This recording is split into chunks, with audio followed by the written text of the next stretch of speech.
How's it going, my friends? Jordan here, talking about the new game that came out today, Sonic Mania. Now, I bet a lot of Sonic fans out there were really worried about how this game was going to be, mainly because the few games that have came out in the Sonic title have not exactly been the best.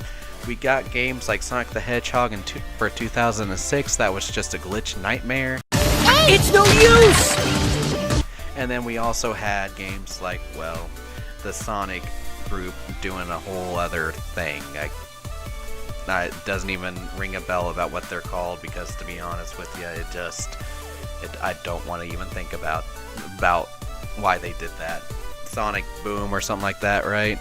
Look, ramps! We can use these as ramps! No. But anyways, they ended up coming back with this game, Sonic Mania, and a lot of Sonic fans, like I said, were hoping that this was going to be a good one. And well, to our surprise, it actually is. And we were excited.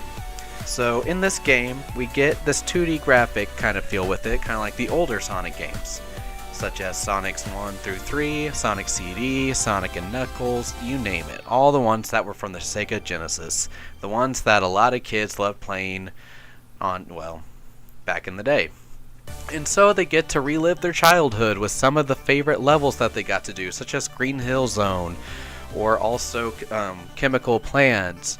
And yet, even though it's the same kind of zones, they kind of switch them around, do a little twist to them to make them a little bit new. And I kind of like that they do that. No, I really like that they do that. But before we go into that, let's talk about what the plot is for the game. So in the game, you pretty much play as either Sonic, Tails, Knuckles, or you can do Sonic and Tails. I chose Sonic and Tails because I loved having the two of them together in both Sonic 2 and Sonic 3.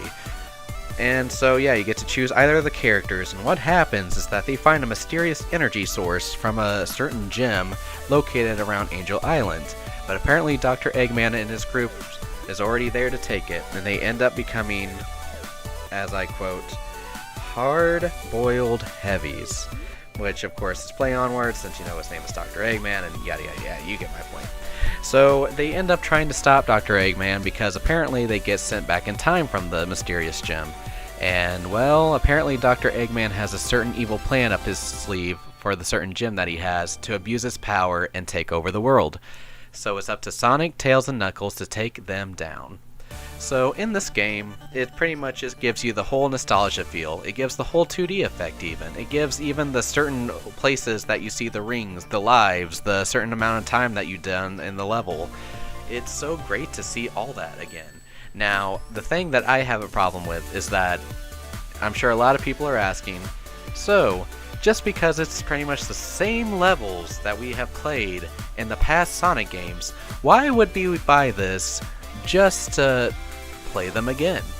Well, like I said, they aren't exactly the same. They're exactly the same kind of levels, the certain zones, and sure they have the certain same kind of pattern to it, but there is also quite a twist to a lot of the zones. So they're not exactly the same. They kind of have a twist to them, but they're still the same nostalgia that you had as a kid. So you get to relive it and also get to see some new experiences, and I like that. I like that a whole lot about the game, because that was one thing I was worried about, is that a lot of the zones were just going to be the same, and luckily they were not. So you will definitely enjoy this game. A lot of the Sonic fans out there, you will definitely love this. And if I were you, if you got the Sonic Mania Collector's Edition, you would definitely be a lot happy, because it comes with the Sonic that's standing on a Sega Genesis, and it's pretty much, once when you turn it on, it does the classic Sega noise, and it is beautiful. And of course there is also this little cartridge that you get of Sonic Mania that has a little ring in it that you can use, that you can just, you know, look at and fancy and be like, ooh, shiny. And then also you get a little metal card that has Sonic, Knuckles, and Tails on it, which is pretty cool. And it's all just for $69.99, I believe. I can't remember if that was the price, but honestly, it was just really cool, and I feel like a lot of Sonic fans probably went for that. If not, I would go for it right now. Anyways, I'm not going to try to, sit here trying to sell the game to you. Although, kind of I am, but at the same time, I don't want to have you buy the collector's edition if you don't want to. So, let's just go ahead and talk back into the game. So it does have some of the cool bonus stages that we get to see, maybe not some of our favorites, but we do get to see ones like collecting the blue spheres, which is really cool. It was always one of my favorites, mainly for its music and then of course we also get to chase the UFO, which is when we have to collect rings and blue spheres and try to gain up on the UFO to get the Chaos Emerald.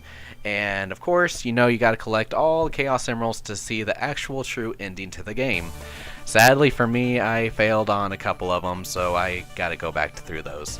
And that was another thing that's really cool, is that even after you played the certain games, you get to do all the levels over again by just choosing them. Which of course I'll probably have to do, because I know I missed a few of the bonus stages. But honestly, it's just fun getting to play the game overall, mainly because it just had a good nostalgia feel to it. It felt so great playing them, and it did kind of go by really quick throughout the game. But overall, you will definitely enjoy it. It's definitely a lot of fun, and it'll bring back a lot of memories. Plus, it also brings some new toys, or not new toys, but new tricks up its sleeve that will make you enjoy the game overall. So the good thing about this is that you're probably wondering, well, since a lot of games are definitely around the price of $59.99 or $39.99, would it be worth paying that much? Well, that's the good thing. You don't really exactly have to pay that much. It's actually only about $20 if I believe. Now I only got the collector's edition. I say only, as if it's a bad thing, because I was happy with it, most definitely. But I believe if you get just the game itself, I think it's just only $20, which is a very good price for a game like that. Because honestly, if it was the amount of $39.99 or, $60 just for the game itself, I feel like it'd probably be a ripoff. Mainly because it just is, well, it's not exactly anything new that we see in a lot of gaming anymore. And it's, but yeah, so it's definitely worth buying, most definitely.